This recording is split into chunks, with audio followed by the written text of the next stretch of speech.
അമ്മ രാവിലെ തന്നെ പൊതിച്ചോറ് കെട്ടാനുള്ള ഒരുക്കങ്ങളൊക്കെ ആയിട്ടോ ചിറ്റയ്ക്കൊക്കെ കൊടുത്തു വിടാൻ വേണ്ടിയിട്ടാണ് വണ്ടിയിലിരുന്ന് കഴിക്കാമെന്നും പറഞ്ഞിട്ടാട്ടോ. പിന്നെ മീൻ കുറച്ച് കൂടുതലായിട്ട് ഫ്രൈ ചെയ്ത് എടുത്തിട്ടുണ്ട്. ഇത് സെപ്പറേറ്റ് കൊടുത്തു വിടാനായിട്ട് അവിടെ എല്ലാവർക്കും വേണ്ടിയിട്ട്. അങ്ങനെ ഇതാ രാവിലത്തെ ബീഫ് കറിയൊക്കെ ഉണ്ടായിരുന്നു, അതും കൂട്ടി ദോശ കഴിച്ചിട്ടുണ്ടായിരുന്നു ഞങ്ങളെല്ലാവരും. ചിറ്റയാണെങ്കിൽ സമയമായിട്ട് ഒരുങ്ങാതെ താങ്ങി തൂക്കി അങ്ങോട്ടും ഇങ്ങോട്ടും നടക്കുകയാണ്. ഇവിടെ അനീത്തി കിടന്ന് വഴക്ക് പറഞ്ഞുകൊണ്ടിരിക്കുകയാണ്, ഇന്ന് പോകാൻ പറ്റിയില്ലെങ്കിൽ എനിക്ക് ദേഷ്യം വരുമെന്നൊക്കെ പറഞ്ഞിട്ട്. പിന്നെ ഋതുവിനാണെങ്കിൽ ആരെങ്കിലും ഒരുങ്ങുന്ന കണ്ടാൽ ഇങ്ങനെ നോക്കി കിടന്നോളൂ കേട്ടോ. കൂടുതലായിട്ട് ഞാൻ എവിടെയെങ്കിലും പോകാൻ ഒരുങ്ങുവാണെങ്കിൽ അവളിങ്ങനെ അതുവരെ കരയുമായിരിക്കും, പക്ഷെ ഒരുങ്ങുന്ന കണ്ടു കഴിഞ്ഞാൽ പിന്നെ അനങ്ങാതെ കിടക്കും. എനിക്കൊന്ന് അവളെയും കൂടെ കൊണ്ടുപോകുമല്ലോ എന്നുള്ള ഒരു ധാരണയിലാണെന്ന് തോന്നുന്നു കേട്ടോ. അനങ്ങാതെ നോക്കി കിടക്കും. കൊണ്ടുപോയില്ലെങ്കിൽ പിന്നെ തുടങ്ങും.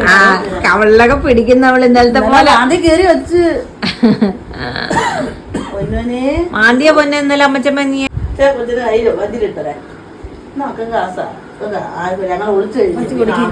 തരി പൈസ തരി തരുമോ മക്കൾക്ക് പൊന്നെ പൊന്നിനെ തരും പൊന്നെ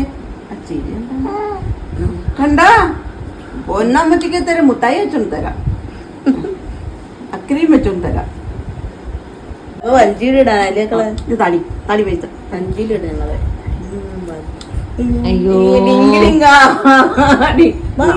കയ്യിൽ ക്യാഷൊക്കെ കിട്ടിക്കഴിഞ്ഞാൽ ആൾ മുറുക്കനെ അങ്ങ് പിടിച്ചേക്കും കേട്ടോ. കൊടുക്കാറില്ല ആർക്കും, അങ്ങനെ ഇങ്ങനെ പിടിച്ചേക്കും. പക്ഷെ ഞാൻ ചോദിക്കുകയാണെങ്കിൽ അവളിൻ്റെ കയ്യിൽ തരും കേട്ടോ. ഇനി അറിഞ്ഞുകൊണ്ട് തരുന്നതാണോ അതോ അവളിങ്ങനെ അറിയാണ്ട് തരുന്നതാണോ എന്ന് അറിയില്ല. അങ്ങനത്തെ ചിറ്റയൊക്കെ പോകാൻ ഇറങ്ങിയിട്ടുണ്ടായിരുന്നു. ഇന്നലെ ചിറ്റയുടെ മുഖമൊക്കെ മാന്തി കീറി ഇങ്ങനെ വെച്ചേക്കുമായിരുന്നു കേട്ടോ ഋതു. നഖം എത്ര വെട്ടിയാലും അവൾ പെട്ടെന്ന് ഇങ്ങനെ കിളിച്ച് വരും കേട്ടോ. അങ്ങനെ ചിറ്റയൊക്കെ പോയി കഴിഞ്ഞപ്പോഴത്തേക്ക് ഇതാ ഞങ്ങൾക്ക് പിന്നെ പുറത്തോട്ട് പോകണമായിരുന്നു. ചിറ്റയൊക്കെ ഇറങ്ങാറായപ്പോഴായിരുന്നു കേട്ടോ വക്കീൽ ഓഫീസിൽ നിന്ന് ഇങ്ങനെ വിളിച്ചത്, അങ്ങോട്ട് ചെല്ലണമെന്നും പറഞ്ഞിട്ട് കുഞ്ഞനെ. അന്നേരം പിന്നെ ഞങ്ങൾ ഒരുങ്ങി ഇറങ്ങുമ്പോഴത്തേക്ക് അവർക്ക് ട്രെയിൻ പോകും. അന്നേരം പിന്നെ ഞങ്ങൾ പിന്നെ അവർ പോയിട്ട് ഇറങ്ങാമെന്ന് കരുതി കേട്ടോ. അങ്ങനെ പിന്നെ വരുന്ന വഴിക്ക് കുഞ്ഞിന് എന്തൊക്കെയോ എൻ്റെ കോപ്പി എടുക്കണമായിരുന്നു അവിടെ കൊടുക്കാൻ വേണ്ടിയിട്ട്. അങ്ങനെ പിന്നെ അവിടെ ഒരു കടയിൽ കയറി എൻ്റെ കോപ്പിയൊക്കെ എടുത്തിട്ട് പിന്നെ നേരെ ഞങ്ങളിതാ അവിടെ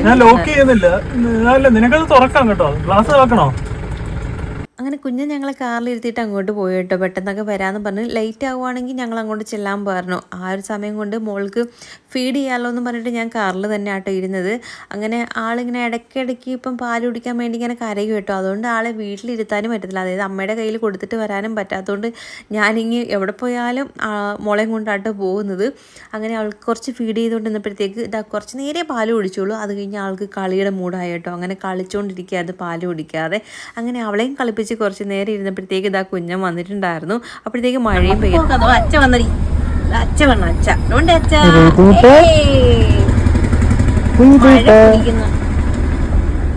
ഞാൻ കരുതി ഇനി മഴയാണെങ്കിൽ ഞാൻ കൊട എടുത്തിട്ട് അങ്ങോട്ട് വരാമെന്നും പറഞ്ഞായിരുന്നു. നേരായി പാലെടുത്തപ്പോ ഇരുന്ന് കളിക്കുന്നു. അങ്ങനെ അവിടുന്ന് നേരെ ഞങ്ങളിതാ കഴിഞ്ഞ ദിവസം വാങ്ങിച്ച കിണ്ടി ഒന്ന് മാറ്റിയെടുക്കാൻ വേണ്ടി വന്നിട്ടുണ്ടായിരുന്നു കേട്ടോ. അവിടെ ചെന്നപ്പോഴേ അവർ പെട്ടെന്ന് മാറി തന്നിട്ടുണ്ടായിരുന്നു. വെള്ളം ഒഴിച്ച് ചോരുന്നുണ്ടെങ്കിൽ മാറ്റിത്തരാന്ന് പറഞ്ഞു. എല്ലാത്തിനകത്ത് ഇങ്ങനെ ഒരു ഡാമേജ് പോലെ ഉറങ്ങാനും കൂടെ ആയിരുന്നു.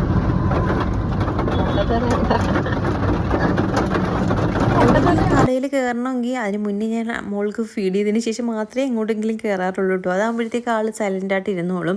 കാരണം ഇടയ്ക്കിടയ്ക്ക് വിശപ്പിൻ്റെ വിളി വന്നു കഴിഞ്ഞാൽ ആൾ പിന്നെ എന്നെ പിന്നെ അടിയോടടിയായിരിക്കും. ഒരു സൈഡിലിങ്ങനെ അടിയും പിന്നെ മുടിയെല്ലാം വലിച്ചു പറിച്ച് അവൾ നാനേ ഇതാക്കും കേട്ടോ. അതുകൊണ്ട് ഞാൻ എവിടെ പോയാലും ഫീഡ് ചെയ്തതിന് ശേഷം മാത്രമേ എങ്ങോട്ടെങ്കിലും കയറാറുള്ളൂ. അവിടുന്ന് പിന്നെ ഞങ്ങൾ നേരെ ഇതാ കുഞ്ഞൻ്റെ എന്തോ ഗ്ലാസ്സോ പിന്നെ എന്തോ ഫോണിൻ്റെ കവറോ അങ്ങനെ എന്തൊക്കെയോ മാറണമായിരുന്നു. അങ്ങനെ പിന്നെ അവിടെ വന്നിട്ട് അതൊക്കെ നോക്കി ഇരിക്കായിരുന്നു. പിന്നെ അതൊക്കെ മാറ്റുന്ന സമയം കൊണ്ട് ഞങ്ങളിതാ ഫോണൊക്കെ ഒന്ന് നോക്കി, അതായത് നമ്മുടെ ഐഫോണൊക്കെ പുതിയത് വന്നിട്ട് എങ്ങനെയുണ്ടെന്നൊക്കെ നോക്കി. നല്ല ക്ലാരിറ്റി ഉണ്ട് കേട്ടോ. അങ്ങനെ അതൊക്കെ നോക്കിയിട്ട് ഞങ്ങൾ പിന്നെ പതിയെ അവിടെ വെച്ചിട്ട് ഞങ്ങളിങ്ങനെ തിരിച്ചു ഇറങ്ങുന്ന സമയമായപ്പോഴത്തേക്ക് മഴയൊക്കെ തോന്നിയിട്ടുണ്ടായിരുന്നു. പിന്നെ വന്നിട്ടായിരുന്നു ഫുഡ് കഴിക്കാനൊക്കെ ഇരുന്നത്.